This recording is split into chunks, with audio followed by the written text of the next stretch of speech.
ನಡೀತದೆ. ಮುಂದೆ ಊಟ ನಾವು ಮಾಡಲೇಬೇಕಲ್ವ, ದುಡ್ಡು ಇಟ್ಕೊಂಡು ದುಡ್ಡು ತಿನ್ನಲಿಕ್ಕೆ ಆಗುವುದಿಲ್ಲ. ಹಾಗಾಗಿ ಅದ್ರ ಬಗ್ಗೆ ನಾವು ಸ್ವಲ್ಪ ಆಲೋಚನೆ ಮಾಡಿ ಆದಷ್ಟು ನಮ್ಮ ಒಂದು ಜಾಗ್ರತೆ ಮಾಡಿಕೊಂಡು, ಕೃಷಿ ಅಂತ ಹೇಳಿದ್ರೆ ದುಡ್ಡು ಮಾಡುವಂಥದ್ದಲ್ಲ, ನಮ್ಮ ಒಂದು ದೈನಂದಿನ ಚಟುವಟಿಕೆ ಮತ್ತು ನಮ್ಮ ಒಂದು ಆರೋಗ್ಯ ದೃಷ್ಟಿಯಿಂದ ಮಾಡುವಂಥದ್ದು.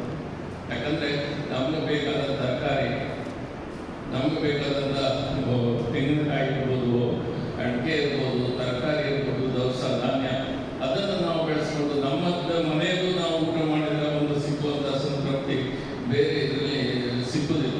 ಒಳ್ಳೆಯ ಆರೋಗ್ಯ ಇದ್ದರೆ ನಾವು ದುಡ್ಡು ಮಾಡುವ ಅಗತ್ಯ ಇಲ್ಲ.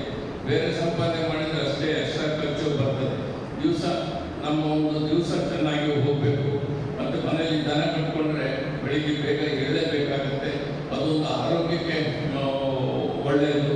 ಮತ್ತು ಬೇರೆ ಚಟುವಟಿಕೆಗೆ ಹೋಗುವಂಥದ್ದು ಕಮ್ಮಿ ಆಗ್ತದೆ. ಅದೇ ಥರ ನಾನು 76ರಲ್ಲಿ ಕಾಲೇಜ್ ಆದ ಕೂಡಲೇ ಜಾಬ್ ಸಿಗ್ತಿತ್ತು, ಬೇಡ ಅಂತ ಹೇಳ್ಕೊಂಡು ಡೈಲಿ ಒಂದು ಸ್ಟಾರ್ಟ್ ಮಾಡಿ ಮತ್ತು ಪೋಲ್ಟ್ರಿ ಫಾರ್ಮನ್ನು ಸ್ಟಾರ್ಟ್ ಮಾಡಿದನು. ಬರೀ ಕೈಯಲ್ಲಿ ಬಂದು ಮಾಡಿದ್ದೇನೆ.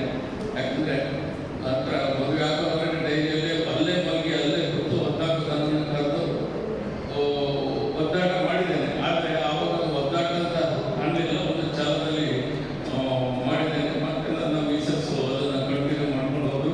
ಇವಾಗೂ ಮನೆಯಲ್ಲಿ ದನ ಇದೆ, ಗೋಬರ್ ಗ್ಯಾಸ್ ಇದೆ, ಎಲ್ಲ ಇದೆ. ಅದರೊಟ್ಟಿಗೆ ಕೋಳಿ ಫಾರ್ಮ್ ದೊಡ್ಡದಾಗಲಿ ಹೋಗಿ ಡೈರಿಯನ್ನು ಸಣ್ಣದು ಮಾಡಿದೆ. ಇದೆರಡೂ ನಮ್ಮ ಅಗ್ರಿಕಲ್ಚರಿಗೆ ಉಪಯೋಗ ಆಗುವಂಥದ್ದು. ಸೊ ಮನೆಯಲ್ಲಿ ದನ ನಾನು ಫಸ್ಟ್ ಟೈಮ್ ಉಡುಪಿಯಲ್ಲಿ ಕೃಷಿಕರ ಸಂಘದೊಂದು ಇದಕ್ಕೆ ಪಾಲ್ಗೊಳ್ಳೋದು.